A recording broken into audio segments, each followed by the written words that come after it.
friends, now let us learn about the fibrous joints. I mean different types of joints.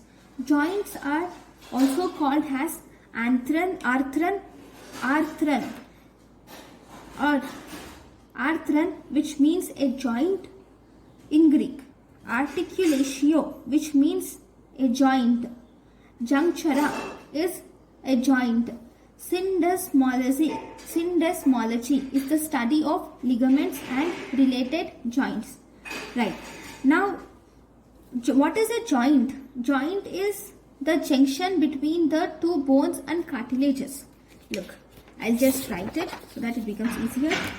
See. First we have joints. In the joints we have arthron, articulo, junctura. Okay, arthron, articulo, junctura are the different names given for joints.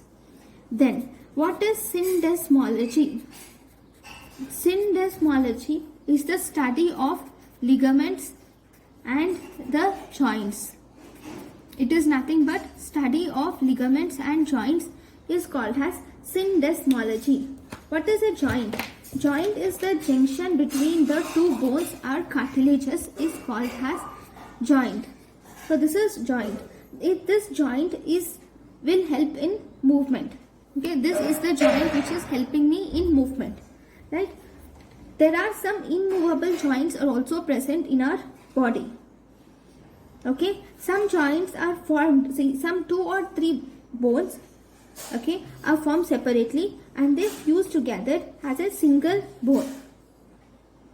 Okay, so because of that, there are few joints or there are more joints in the child. The number of joints in child is more than that of the number of joints in adults because few joints will fuse in adults to become a single bone. Okay, thus there are more joints in child when compared to that of adults. So first we will see the classification of joints. So joints are divided into 3 types. We have fibrous joints, then we have cartilaginous joints and synovial joints. First let us learn about the fibrous joints. Okay, the fibrous joints. Fibrous joints are again divided into 3 types. We have sutural joints, then we have gomphosis and syndesmosis. Sutural joints are the joints which are peculiar to the skull, and these sutural joints are mainly immovable. These sutural joints are actually immovable. Okay, these sutural joints modify according to the shape of bony margins. These sutures can be of different types. So we have these 5 types of sutural joints. First, we have plain sutural joint.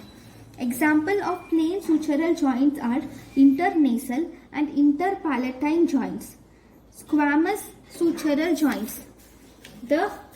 See, how does this plain sutural joint look like? See, if this is the plain sutural joints, we have 2 skull bones, okay, and we have a sutural ligament which is connecting the 2 skull bones. It is actually almost like this. This is plain sutural joint. Then we have squamous sutural joint. In squamous sutural joint, the suture are oblique to each other. They are not straight. Okay, this is squamous sutural joint. The example of the squamous sutural joint is temporoparietal joint is the example of squamous sutural joint. Then we have serrate joint.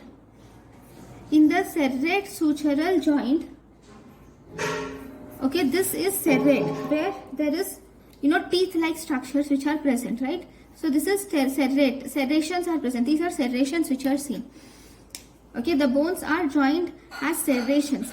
These are serrate sutural joints. Examples are sagittal and metopic sutures. Then we have denticulate sutures. Denticulate sutural joints look like dentation is nothing but teeth. So this is one teeth. This is one teeth. It looks like this. So these are denticulate sutural joints. Okay.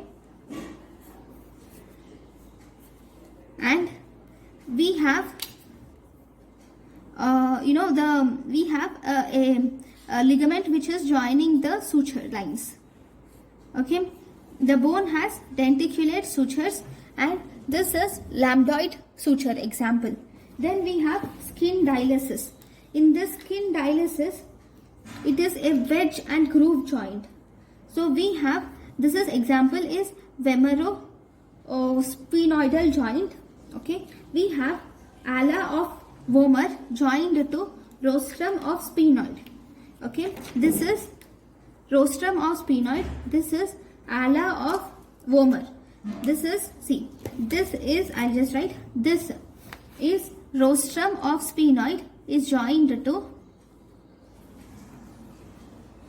ala of vomer. This is ala of vomer.